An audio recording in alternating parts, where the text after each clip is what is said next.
வாங்க. அடுத்த பெரிய பேச்சாளர் என்னோட பட்டிமன்றத்தில் பேசியிருக்காங்க, ரொம்ப எதிர்பார்க்கிறேன். ஆரம்பத்திலே பயமுறுத்தாங்க. அரங்கில் கூடியிருக்கும் அனைவருக்கும் வணக்கம். முதல் கலர் பலூனை பார்த்த சிறு குழந்தையின் கண்களை போலே விரிகிறது நம் கூடல் பொழுதுகள் அப்படின்னு என்னுடைய கவிதை ஒன்று ஆரம்பிக்கும். அந்த கிட்டத்தட்ட அதே குழந்தையின் மனநிலையோடு தான் நான் இன்னைக்கு ஒரு பெரிய உற்சாகத்தோட இந்த கூட்டத்துக்கு வந்திருக்கேன். ஏன்னா சின்ன பிள்ளையில இருந்து எனக்கு இலக்கிய கூட்டத்துல போய் கலந்துக்கணும், காலார நல்லா ஜாலியா வேடிக்கை பார்த்து கதை கேட்கணும்னு எனக்கு ரொம்ப ஆசை. அந்த அந்த ஆசையை நிறைவேற்றி வச்ச அகஸ்தியர் கலைமன்றத்திற்கு என்னுடைய பெரிய நன்றி, பாலாஜி ஐயா அவர்களுக்கு என்னுடைய பெரிய நன்றியும் வந்தோம். ஏன்னா இந்த இலக்கிய ஆசை எனக்குள்ள வரத்துக்கு காரணம் என்னுடைய அப்பா. பக்தி இலக்கியத்துல எனக்கு ஆசை வரத்துக்கு காரணம் சுஜாதா சார். நான் 8வது 9வது படிக்கிறப்போ எனக்கும் என் அப்பாவுக்கும் ஒரு பெரிய போட்டியே நடக்கும், யாரு விகடனை முதல்ல படிச்சு முடிக்கிறது அப்படின்னு. வீட்டில் நிறைய புத்தகங்கள் இருக்கும். ஒரு பக்கம் ஃபுல்லா நூலக புத்தகங்கள் இருக்கும், ஒரு பக்கம் ஃபுல்லா தினசரிகள், மாதேதர்கள் எல்லாமே இருக்கும். ஆனா அந்த புத்தகத்துக்கு படிக்கிறதுக்கு எனக்கும் என் அப்பாவுக்கும் ஒரு போட்டி நடக்கும். ஏன்னா அப்ப விகடன் மூலியமா எனக்கு அறிமுகமான இலக்கிய உலகம் வேற. சுஜாதா சாரோட கற்றதும் பெற்றதும் வழியாதான் எனக்கு பாசுரம்னு ஒரு வார்த்தை இருக்கு, ஆழ்வார்கள்னு ஒருத்தங்க இருக்காங்க, நாயன்மார்கள் இருக்காங்க அப்படிங்கிற ஒரு அறிமுகம் எனக்கு கிடைச்சது. ஏன்னா காலையில பள்ளிக்கூடத்துல மனப்பாட பகுதியில செய்யுள் பகுதியா இதை படிச்சு மனப்பாடம் பண்ணா மார்க் அப்படின்னு சொல்லி கொடுத்த அதே செய்யுள் பகுதிய சாயங்காலம் இந்த புக்கை போறதுனா வேற மாதிரி ஒரு ஒரு அப்ரோச்சை ரொம்ப எளிமையாக வெண்பா வடிப்பது எப்படி அப்படின்னு ஒரு கான்டெக்ட்ல ஒரு ஆர்டிக்கல் எழுதியிருப்பாரு. ஸோ இது எனக்கு ரொம்ப இன்ஸ்பிரேஷனா இருந்தது. ஸோ அதனால சுஜாதா சாரை நினைவு கூர்ந்து இன்னைக்கு நான் தேர்ந்தெடுத்த தலைப்பு பக்தி இலக்கியம். பக்தி இலக்கியம்ல எனக்கு இன்னைக்கு வரைக்கும் பெரிய தீராத காதல் ஆண்டாள்.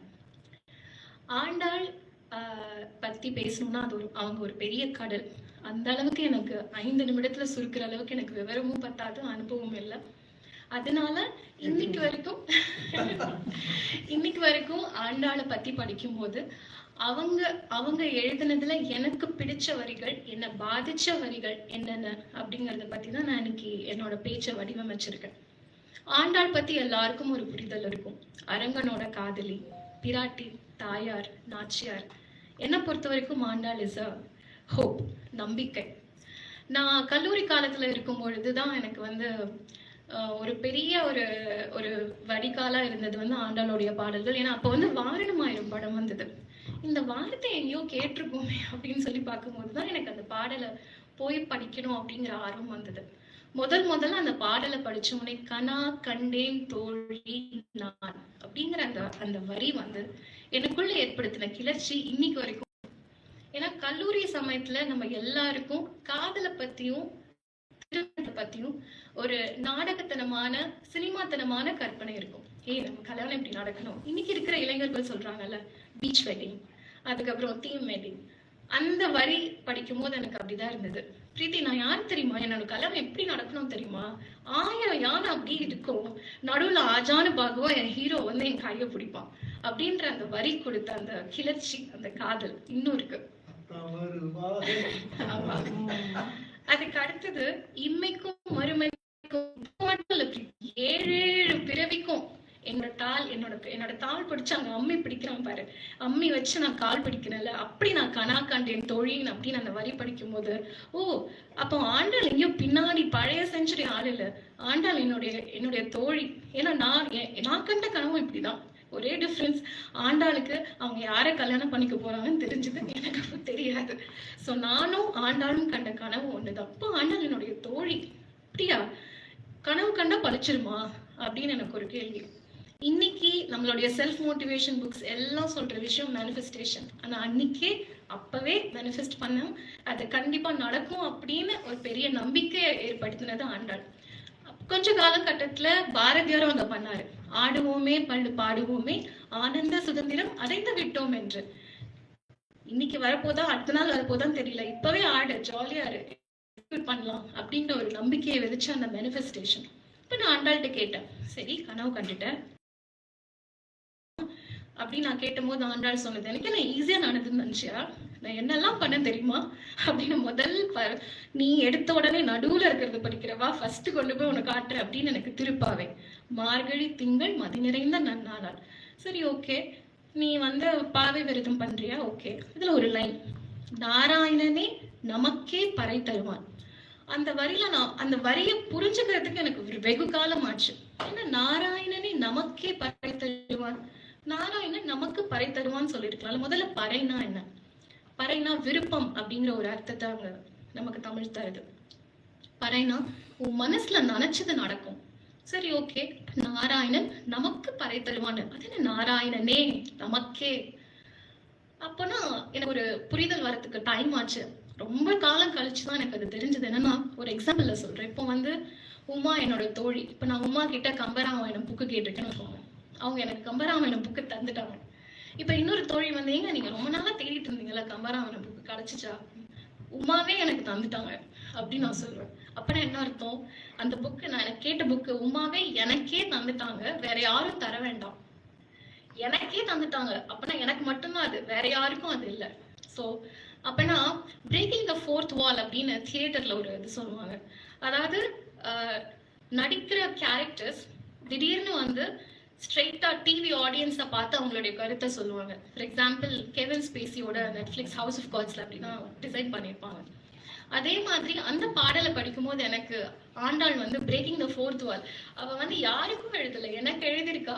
பிரீத்தி, நீ இதை நம்பினு வச்சுக்கோயேன், உனக்கு நாராயணன் நமக்கே, அவனால மட்டும்தான் நமக்கு அது நடக்கும் அப்படிங்கிற அந்த நம்பிக்கை எனக்கு விதைச்சது ஆண்டாள். அடுத்த வரியெல்லாம் படிக்கும் பொழுது எனக்கு ரொம்ப பிடிச்சது வள்ளல் பெரும் பசுக்கள். பசுக்கள் ஓகே, பெரும் பசுக்கள் ஓகே, பசு பெருசா இருக்கும் போல அப்படின்னு ஒரு அரைகுறை புரிதல். வள்ளல் பெரும் பசுக்கள்னா என்ன சொல்றீங்கம்மா அப்படிங்கும் போது, பிரீத்தி சாதாரணமா சொன்னேன்னு வச்சுக்கோ, யாருமே என்னோட பாவை விரதத்துக்கு வர மாட்டாங்க. அதனால அவங்களுக்கு புரியுற மாதிரி நான் யாரு, நான் ஆயர்பாடியில இருக்கேன். என்னோட ஆயர்பாடியில எல்லாருக்கும் செல்வம் கிடைக்கணும்னா எப்படி கிடைக்கும்? என்னோட செல்வத்தோட அடையாளம் பசுக்கள். அந்த பசுக்கள் நிரம்ப நிரம்ப பால் குடம், தழும்ப தழும்ப பால் கொடுத்துக்கிட்டே இருக்கும், நீ என்னுடைய நாராயணனை பற்றி கொண்டாள் அப்படின்னு அந்த விளக்கத்தை வரும்போது இப்ப நான் நினைச்சேன், இது எனக்கு எப்படி சூட் ஆகும்? நீ ஒரு விஷயத்த நம்பினேனா, ஆழமா நம்பினேனா, அது உனக்குள்ள ஏற்படுத்துற மாறுதல் நிரம்ப நிரம்ப அன்பையும் உழைப்பையும் உனக்கு கொடுத்துக்கிட்டே இருக்கும் அப்படிங்கிறது தான். சோ இந்த ஆண்டாள் பத்தின பக்தி இலக்கியத்தை வெறும் பக்தி மார்க்கமா பார்க்காம நம்ம எல்லாத்துக்குமே பொருந்தி பார்க்கணும் அப்படிங்கிற புரிதல் எனக்கு ஏற்படுத்தினதும் இதுதான். இப்போ நம்மாழ்வார் விவசாய புரட்சி பண்ணாரு. அவரு இப்போ ஆண்டாள் சரணாகதியில பண்ண பக்தி இலக்கியம்னா, நம்மாழ்வார் பசுமை புரட்சியில பண்ணதும் ஒரு பெரிய சரணாகதியில தன் இயற்கைக்கு ஒப்பு கொடுத்த ஒரு விஷயமா தான் நான் பாக்குறேன். இப்ப அடுத்தது எனக்கு ரொம்ப ரொம்ப பிடிச்ச வரிகள் அப்படின்னா, கற்பூரம் நாருமோ கமலப்பூ நாருமோ அப்படின்னு அவரோட வரிகள். நானும் என்னுடைய கணவரும் சயின்ஸ் ஃபிக்ஷன் மூவிஸ்லாம் நிறைய பார்ப்போம். டைம் டிராவல்லாம் ரொம்ப பிடிக்கும். அப்போ நாங்கள் டைம் டிராவல் மூவிஸ்லாம் பார்க்கும்போது நாங்கள் ரொம்ப அதிகமாக யோசிக்கிறது, நம்ம ஏதாவது ஒரு காலகட்டத்துக்கு போய் பார்க்கணும்னா என்ன பார்க்கணும் அப்படின்னு யோசிப்போம். அப்படி நான் அடிக்கடி ஆண்டாள் பற்றி நினைக்கும் போது யோசிக்கிறது என்னன்னா, இந்த வரியை எழுதும் போது அவங்க என்ன சுச்சுவேஷன்ல இருந்தாங்க, வீட்டில் என்ன நடந்துட்டு இருந்தது, காலைல எழுந்து உட்காந்து சாப்பிட்டு முடிச்சுட்டு எழுத ஆரம்பிச்சிருவாங்களா, எப்படி கற்பூரம் நாருமோ கமலப்பூ நாருமோ அப்படின்னு எழுத முடியும்? அந்த பாட்டோட உள்ளர்த்தம் என்னன்னா, என்னோட ஹீரோவை நான் பார்க்கவே முடியல, எப்ப பார்த்தாலும் நீ தான் அவர் கூடவே இருக்க. எப்படி இருப்பாரு, அவரோட லிப்ஸ் எப்படி இருக்கும், அவரோட அந்த வாசனை எப்படி இருக்கும், உனக்கு தானே சொல்லும், உனக்கு தானே தெரியும், நீ சொல்லு அப்படின்னு கேக்குறது. அந்த இமேஜினேஷன் இருக்குல்ல, இவ்வளவு காதலையும் இவ்வளவு அன்பையும் இவ்வளவு பொறுமையும் ஒரு விஷயத்துக்கு மேல செலுத்த முடியுமா அப்படிங்கிற அந்த ஏக்கம் எனக்கு ரொம்ப பிடிச்சது. நான் இப்ப ஆண்டாள் கிட்ட கேட்டேன், ஆண்டாள் உங்களுக்கு ரொம்ப ஈஸி, உங்க ஆளுக்கு வெண்சங்கு மட்டும்தான். ஆனா இப்ப அப்படி இல்லை. இப்ப எங்க எல்லாருடைய கணவர்கள் கையிலயும் செல்போன் தான் இருக்கு. அவங்க எங்களை காதலா எங்களுடைய கண்ணங்களையோ இல்ல எங்களுடைய தலைமுடியோ வர்றதுக்கு பதிலாக அவங்களோட செல்போன்ல தான் ஸ்க்ரால் பண்ணிட்டு இருக்காங்க. ஸோ நாங்க விருப்புற்று கேட்கின்றோம், சொல்லாழி வெண்சங்கே இல்லை, நாங்க வெண்செல்லே அப்படின்னு தான் சொல்லணும் அப்படின்னு நினைச்சேன் நான். அடுத்து எனக்கு ரொம்ப பிடிச்சது என்னன்னா, ஆண்டாள் கிட்ட நான் கேட்பேன், சரி உனக்கு இவ்வளவு பொறுமை இருந்ததா, இத்தனை பொறுமையா நீ இவ்வளவு பேரை பார்த்து இவ்வளவு பேரை சமாளிச்சு அந்த காலத்துல? அதெல்லாம் இல்லை, எனக்குலாம் பயங்கரமா கோவம் வரும், நான் எப்படிலாம் எழுதியிருக்கேன் தெரியுமா அப்படின்னும் போது எனக்கு இன்னும் ரொம்ப பிடிச்ச ஒரு அவங்க பயன்படுத்தின சொல்லாடல் அருங்கலமே அப்படின்னு சொல்லுவாங்க. அது என்னன்னா, பாவை விரதத்துக்கு எல்லாரையும் கூட்டிட்டு போறாங்க. அப்போ ஒரு ஃப்ரெண்டு வந்து வரேன்னு சொல்லிட்டாங்க, ஆனா இன்னும் வந்து சேரல. ரொம்ப டைம் ஆகுது. அருங்கலமே கதவை திறைய அப்படிங்கிறாங்க. ஸோ அது எனக்கு எப்படி இருந்ததுன்னா, நம்ம வீட்டில் நம்ம அம்மா, பாட்டி, தாத்தா, நம்மளோட பாட்டி, அத்தைமா, சித்திமாலாம் திட்டுவாங்கல்ல, பாத்திரத்தை போட்டு உருட்டுவாங்கல்ல, அந்த மாதிரி இருந்தது. இப்போ நேற்றுக்கு பாலாஜி வந்து 9:30க்கு கூகுள் மீட்டிங்கு, எனக்கு சுத்தமாக மறந்து போச்சு. 9:40க்கு ஒரு லிங்க் அனுப்புகிறோம். ஐயோ எப்போ எனக்கு டக்குன்னு அருங்கலமே வந்து சீக்கிரம் சேரு அப்படின்னு அவர் சொல்ற மாதிரி தான் இருந்தது. அந்த சொல்லாடல் எனக்கு ரொம்ப பிடிச்சது. என்னால் ரிலேட் பண்ண முடியுது. ஏன்னா அவளும் என்ன மாதிரி ஒரு பெண். அவளுக்கு தெரியும், நீ எப்படி இருந்தாலும் இப்படி தூக்க கலகத்துல நீ வந்து நிப்பேன்னு எனக்கு தெரியும், வந்து தொறைய அப்படின்னு. அந்த சேத்தத்தனமான குறும்பு திருப்பாவை முழுக்க இருக்கிறது நீங்க பார்க்கலாம். அடுத்தது அவளோட பாடல் எனக்கு ரொம்ப பிடிச்சது என்னன்னா, கோவத்துல இப்ப நம்ம வீட்டுல அம்மா பாட்டி எல்லாம் ரொம்ப கோவமா இருந்தா பாத்திரத்தை போட்டு உருட்டுவாங்கல்ல, அந்த மாதிரி உருட்டுற மாதிரி நிறைய பாடல்கள் எழுதியிருக்காங்க ஆண்டாள் நாச்சியார் திருமொழியில. முக்கியமான ஒரு விஷயம் சொல்லணும்னா, ஒரு பாடல் இருக்கு, இருக்கேனா இல்லையானே தெரியாம ஒரு சுத்திட்டு இருக்காரு அப்படின்னு சொல்லிட்டு அரங்கனை பார்த்து உருட்டுவாங்க. எப்படியாவது என்ன போய் அங்க சேர்த்துருங்களேன், என்னை ஏன் போட்டு இம்சிக்கிறீங்க அப்படின்னு ஒரு பாட்டு இருக்கும். உளனோ இளனோ இருக்கேனா இல்லையானே தெரியாம நான் இங்க தவிச்சிட்டு இருக்கேன், உனக்கு ஏதாவது ஒரு வருத்தம் இருக்கா அப்படின்னு ஒரு பாடலை உருட்டுவாங்க. இன்னொரு சலசலப்பு பாத்திரத்தை உருட்டுற மாதிரி ஒரு பாடல் வந்து என்னன்னா, எப்ப பார்த்தாலும் என்னையே வந்து கன்வின்ஸ் பண்ற மாதிரி எல்லாரும் என்ன திட்டிட்டு இருக்கீங்களே, போய் நான் அரங்கனை காதலிக்கிறேன் அப்படின்னு, தயவு செஞ்சு என்னை கொண்டு போய் சேர்த்துறீங்களேன், தயவு செஞ்சு பேசாதீங்களேன் அப்படின்னு ஒரு பாடல். என்னன்னா, அதாவது நல்ல காயமா இருக்கும் போது அந்த காயத்துக்கு மேல புளிரசத்தை ஊத்துனா எப்படி ஒரு எரிச்சல் வரும், அந்த மாதிரி இருக்கு உங்களுடைய பேச்சு, தயவு செஞ்சு பேசாதீங்க, எப்படியாவது என்னை கொண்டு போய் அரங்ககிட்ட சேர்த்துருங்க அப்படின்னு ஒரு பாடல். ஸோ இதெல்லாம் படிக்கும் பொழுது எனக்கு எப்படி தோணும்னா, ஒரு ஆண் தன்னை பெண்ணா பாவிச்சு ஒரு காதலையோ ஒரு விஷயத்தையோ சொல்லும் போது அதுல அளவுக்கு அதிகமான மென்மை இருக்கும். ஆனா ஒரு பெண் அவங்களோட காதலை சொல்லும் போது அதுல மென்மை இருக்காது, அதுல ஒரு கம்பீரமான ஒரு வலிமை இருக்கும். இன்னுமா அவங்களுக்கு புரியல அப்படின்னு அது அழகா சமகாலத்துல சொன்னது தாமரைன்னு நான் நினைக்கிறேன். அனல் மேலே பனித்துளி பாடல கூட ஒரு வரி வரும், சந்தித்தோமே கனாக்களில் அது உனக்கு நினைவில்லையா, இன்னுமா உனக்கு சுத்திட்டு இருக்க அப்படின்னு கேட்பாங்க. சோ ஆண்டாள் அங்க சொன்னது தாமரை சமகாலத்துல நிறைய விஷயங்கள் அங்கங்க தொட்டு செல்வதா நான் நினைப்பேன். சோ இப்படி நான் ஆண்டாளோட பேசிக்கிட்டே இருக்கும்போது திடீர்னு வந்து ஆண்டாளோட இன்னொரு பாடல் கடல் கிட்ட சொல்றதா ஒரு பாடல்.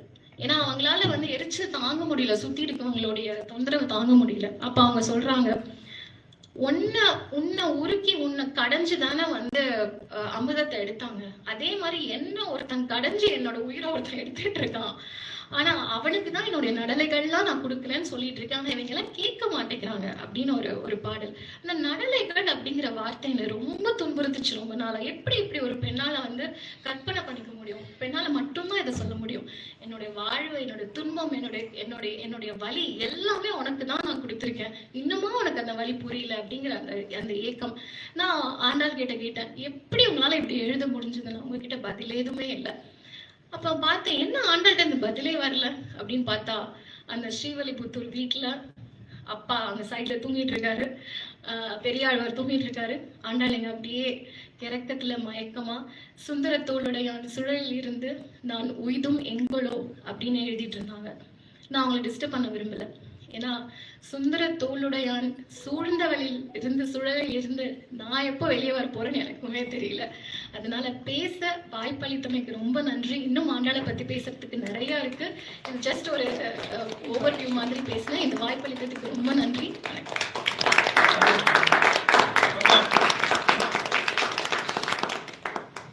ஆண்டாளோட ஒரு புது பார்வை, நம்ம வந்து இது வரைக்கும் ஆண்டாளை எப்படி பார்த்தது இல்லை. ஆண்டாளை தன்னோடு ஒப்பிட்டு ஒரு பெண்ணாக, அது ஒரு அழகான ஒரு வார்த்தை சொன்னாங்க அதுல, அதாவது ஒரு ஆண் ஒரு பெண்ணாக பாவித்து எழுதுறதுக்கும் பெண் பெண்ணாக எழுதுறதுக்கும் நிறைய வித்தியாசம் இருக்கு. ஏன்னா நான் நிறைய தடவை ட்ரை பண்ணியிருக்கேன் என்னோட ஆனந்த சந்திரிகையில. அவங்க எப்படி யோசிப்பாங்கன்னு ஒரு கேரக்டர் எழுதுறது ரொம்ப கஷ்டம். ஏன்னா நம்ம வந்து எப்படி தான் யோசிச்சாலும் பெண் மனசை புரிஞ்சுக்க முடியாது. கொஞ்சம் நல்ல வார்த்தை அது, ஏன்னா அது பெண் தான் பெண்ணை பத்தி அழகா எழுத முடியுங்கிறது மிக அருமையான வார்த்தை. பாராட்டுகள், தொடருங்கள், அருமை. வாங்க அடுத்து கண்ணதாசனை பத்தி பேசுவோம்.